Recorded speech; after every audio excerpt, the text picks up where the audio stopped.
Hi, and welcome to CryptoBiography. I'm your host, Brandon Starr. This is episode 301 of CryptoBiography, and it is part 8 of The Brick Wall, and here we go.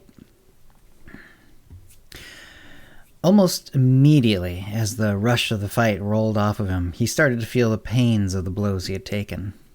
He climbed out of the ring, and Lydia was rushing over to him. "You did so well, Carson. How do you—" she said, but cut herself off. He looked down and saw that she was looking up at him, trying not to look frightened or horrified. He laughed once, a bark of laughter, and said, "I'm okay, Lydia. I'll be fine." Still, he was curious how he looked. There was a small wall mirror in his apartment, and he planned on examining himself at it once he got home. Lydia had his arm around his waist. The crowd seemed to have warmed up to him after his win, and a number of them congratulated him as he made his way to the back of the gym where he had his clothes.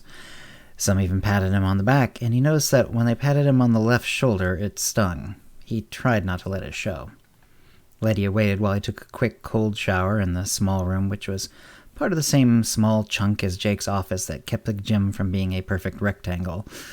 Then he dressed, and they made their way to the door, with a scattered few audience members still in the gym. Carson saw Tommy with Bill still near the ring. He nodded at Lydia in a way that let her know he was going over there alone, and walked to them. "Well fought, Tommy," he said, holding out a hand. He expected Tommy to be as angry as he seemed in the ring, but it wasn't the case. He looked up at Carson with a grin. "Fun fight, Brick Wall. I had fun battering myself against you." They shook. "A hell of a good fight from both of you," Bill said in his rasp. "I'll be making adjustments for both of you starting tomorrow. For now, rest up." Tommy got up, seemingly not badly hurt. He gave Carson another grin and hustled towards the back of the gym for his own shower. "Good night, good fight, Carson," Bill said. "We will have lots of good things to talk about, but that's tomorrow. By the way, it will be a light workout tomorrow. Bad idea to work out a body recovering from a fight, even a sparring match. Get some sleep." Lydia heard this and came up from behind Carson and took his hand. They walked to her home, where he kissed her goodnight. Then he walked back to his place. Part of him wanted to flop into bed, but first he looked in the mirror. He was a little shocked. He found several marks where he remembered hits on his cheek, ear, and shoulder, but found several other marks on other places on his torso and even his face that he honestly didn't remember being hit. And this was just after the fight. He fully expected the bruising to get much worse by tomorrow. Still, his exhaustion was rushing upon him. He drained a glass of water, hoped he had done enough to stave off any cramps, and fell into bed. In the morning, he checked his bruises. They were a lot darker, but his shock was muted because it lined up with his expectations. He definitely felt some aches, but they weren't bad. He went to the gym and met with Bill. "Don't exercise today," Bill said. "Give your body some time to rest. Instead, I want you to think." "Think about what?" "About the fight, what you did wrong, what you did right. But most of all, I want you to think about why you were holding back." "Holding back? I knocked him down. I won." Bill grunted. "You won. You knocked him down. But I know you. You can do better. My guess is, 'cause of your background, you're not used to hitting people. But you've got to find it within you. Something's got to make you hit someone as hard as I know you can. You can be great.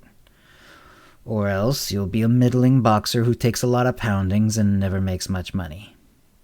Carson was shocked. He turned and walked out the door of the gym and started walking the neighborhood almost in a trance.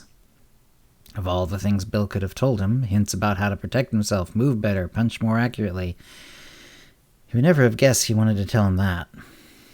Worse yet, other than pointing out that he had to find it within you, there was no way for Bill to teach him. He'd have to figure it out on his own. He walked around the neighborhood, but never far from the gym. He tried to wrap his head around the problem, but didn't get anywhere.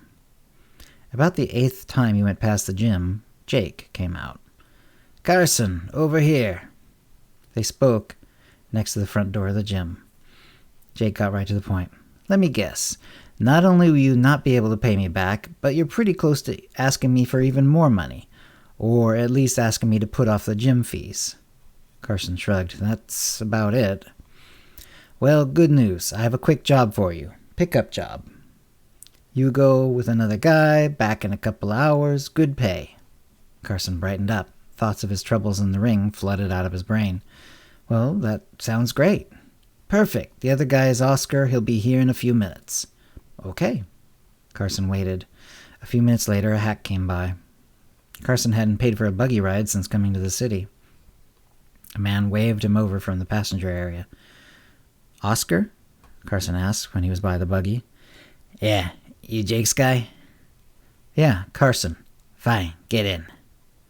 Carson climbed up. So what are we getting?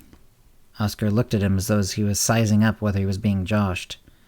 The usual, he said at length. He didn't say anything else to Carson while they took a ride across most of the borough. Carson couldn't think of anything else to ask. Oscar had bushy eyebrows, a suit that had probably once been considered well-made, and what seemed like a permanent scowl. If Oscar noticed Carson's bruises and other marks, he did not comment on them at all. It took almost an hour to get wherever it was they were going. Carson knew nothing about this part of the city. To him, it looked to be just another place for a bunch of people to live side by side. Still, with no company to speak of, he took note of the streets they passed, in case whatever they were picking up meant he would have to walk back, or anything happened to the hack. They finally arrived. Actually, they didn't quite arrive. Rather, Oscar told the driver to stop, but when they got out, instead of going into one of the nearby buildings, Oscar took Carson up the street and around the corner. Carson, who had thought plenty along the way, felt his stomach drop. This wasn't some pickup and delivery job. This was something underhanded. Still, he felt he had little choice. He followed Oscar, who ended up going into a brownstone, then up 2 flights of stairs. He seemed to know exactly where he was going. He marched up to a door and knocked on it loudly. "Frank Orland, open up! We know you're in there!" Carson didn't see how he could know for sure and decided Oscar was simply bluffing. Still, it got results. A thin man, tall but still half a foot shorter than Carson, opened the door. This was, presumably, Frank. Frank looked at Oscar, then glanced at Carson. He looked back at Oscar, before giving another glance at Carson, then finally talking. "Hi, Oscar." "Aye, nothing. You owe $80. Frank's eyes flicked up past Oscar to Carson again. Carson kept his face impassive. He knew that even in the relative gloom of the hall, his bruises would be showing. Yeah, let me get it." He stepped back and put his hand on the door as though he would shut it in their faces, but Oscar stepped forward so that the door could not close. He grunted, but didn't go any further into the room as Frank disappeared into what must have been his bedroom. Frank came out a couple of minutes longer, tense minutes which made Carson wonder if Frank was going to make a break for it somehow or come back with a weapon, and what to do if he did. But Frank had some bills in his hand. Oscar stepped forward, and Frank counted out $80 into Oscar's gnarled hand. "See you next time," Oscar said and turned. Carson, who was still in the doorway, backed out into the hall, then followed Oscar, who closed the door himself on the way out. "Not bad, kid. You're maybe not as scary as you should be, with your size, but not bad. Smart of you to shut up and not say anything." He stopped at the top of the stairs. He peeled off $10 from the small wad that was in his hand, then laughed. Too bad you didn't get to rough him up." "What do you mean?" Oscar shook his head. "Jake sure doesn't like filling in his boys their first time out. It's 'cause I'd be paying you another $10 if you had to pound him. Half of the money we collect goes to me as the collector. I pay a quarter out from that to my muscle. But if they have to get their hands dirty, I pay half instead." Carson tried to nod knowingly, but his stomach felt like it was full of nails. "Time to catch our ride home." Oscar made his way down the stairs. Carson didn't say a thing on the way back to the gym. Oscar dropped him off, and only his ingrained politeness made him give a simple "thanks, bye" as he left. Oscar gave a single "bye" that was practically a grunt, and had the driver take off. Carson didn't go back into the gym. He didn't wander long, however. In only a few moments, he found his feet taking him towards Lydia's place. And that's the end of the story for this week. As you can tell, the writing was coming along just fine this week. Lots going on. In fact, I actually wrote a little bit past this, but this was a better stopping point than where I actually stopped the actual writing. So, yeah, good stuff. I'm really enjoying writing about Carson and Lydia and all the rest. I hope you're enjoying hearing it, and there's more to come. If you have any comments or questions about this episode or previous episodes, cryptobiography@gmail.com, or hit us up on Facebook or Twitter, and thanks for listening. Words and music copyright 2023 CryptoBiography LLC, all rights reserved. Characters and events are fictional, fictionalized, or satirical.